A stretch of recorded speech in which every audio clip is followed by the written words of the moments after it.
Assalamualaikum warahmatullahi wabarakatuh. Shalom, Om Swastiastu, Namo Buddhaya, dan salam kebajikan. Kami dari kelompok 6 yang beranggotakan saya sendiri, Joy Catherine Kaneta Munan dengan NIM belakang 076. Saya Devi Fitri Syarani dengan NIM terakhir 001. Saya Gevira Nur Fatima dengan NIM 3 digit terakhir 053. Saya Azhara Nikita Wahda dengan NIM 058. Di sini kami akan mewawancarai salah satu pedagang UMKM yang berada di sekitar kampus kami, yaitu UPN Veteran Jakarta Selatan.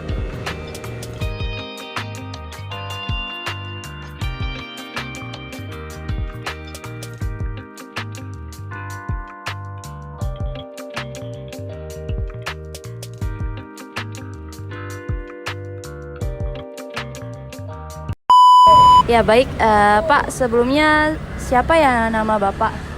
Khalid, Mbak. Khalid. Olid, Bapak Ya. Olid. Oke. Khalid. Untuk berjualan di UPN ini sejak kapan sih Pak? Atau dari tahun berapa begitu? Dari 2021 akhir, Mbak. 2021 akhir ya Pak ya? Dari bulan akhir tuh November, Desember? Oktober kayaknya. Oh, Oktober. Iya. Nah, selain di belakang UPN ini, apakah Bapak ada cabang lain di tempat lain gitu Pak? Sementara belum, Mbak. Cuman kalau ada event aja saya ngikut. Terus apakah Bapak memiliki karyawan yang membantu berdagang gitu selain Bapak gitu? Nah, sekarang baru ada satu orang, Mbak, yang bantu. Baru satu orang. Berarti selain Bapak itu sama satu orang itu lagi ya? Iya. Jadi berdua, Mbak, sama teman saya satu. Oh, iya, baik. Baik, kita lanjutkan ya Pak pertanyaannya. Pertanyaan itu, apakah yang akan Bapak lakukan jika terjadinya suatu kenaikan harga pada bahan dasar dagangannya? Tidak ada sih, Mbak. Pasrah aja. Kalau terlalu naik baru dinaikin harganya. Kalau sekarang mah jalanin aja. Kalaupun mahal masih bisa kita tanggulangin ya. Dijalanin seperti adanya seperti ini aja. Gitu. Oke, baik. Berarti dijalanin aja ya gitu ya. Oke, untuk pertanyaan selanjutnya itu untuk offset pendapatan sendiri itu apakah setiap bulannya itu atau tahunnya itu naik atau turun gitu? Untuk sekarang ada kenaikan, Mbak,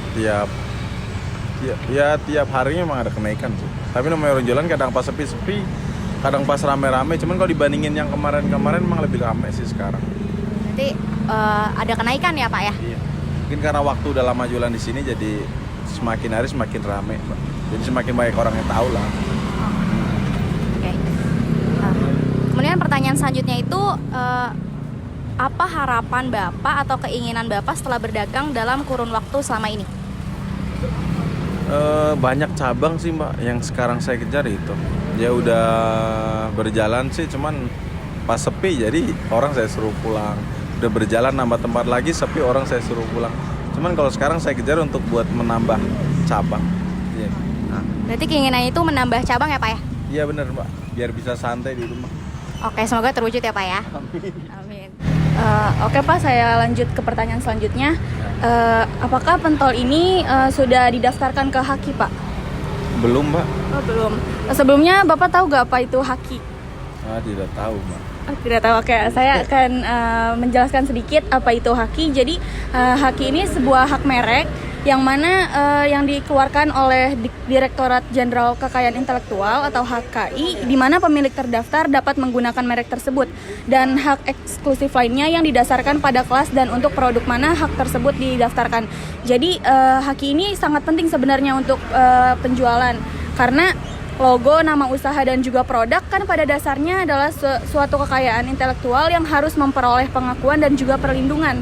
Jadi untuk bisa melindungi nama usaha, logo, dan juga aset penting lainnya di dalam suatu bisnis. Jadi Bapak bisa mendaftarkan itu agar tidak dicontek dengan pembisnis lainnya.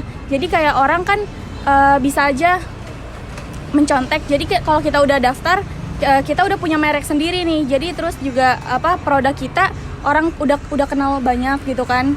Jadi kayak produk kita tuh yang dicari karena orang udah tahu mereknya, yang ini nih udah tahu rasanya enak gitu. Jadi kalau misalkan udah didaftarkan, otomatis orang mau nyontek pun kita tetap yang paling pertama gitu loh Bang. Baik Pak, saya akan melanjutkan. Nah, di berdagang itu kan ada persaingan yang tidak sehat. Nah, saya akan menjelaskan persaingan tidak sehat itu seperti apa. Nah, kan terdapat 3 indikator utama untuk menilai apakah suatu kegiatan ekonomi itu dilakukan secara sehat atau tidak. bisa dilakukan tidak jujur yang melawan hukum atau yang menghambat usaha lain. Contohnya yang tidak jujur itu bisa seperti misalnya bahan-bahan yang dibutuhkan memang benar, tapi bisa aja ditambahkan bahan lain seperti misalnya ditambah boraks biar misalnya makanan ini bisa tahan selama lebih dari sebulan, padahal sebenarnya makanan ini hanya membutuhkan atau hanya bisa sampai 1 minggu gitu kan. Nah, ketika salah satu dari 3 hal tidak terpenuhi itu artinya pelaku usaha dapat diduga telah melakukan tindakan yang melanggar persaingan usaha tersebut, seperti itu Pak.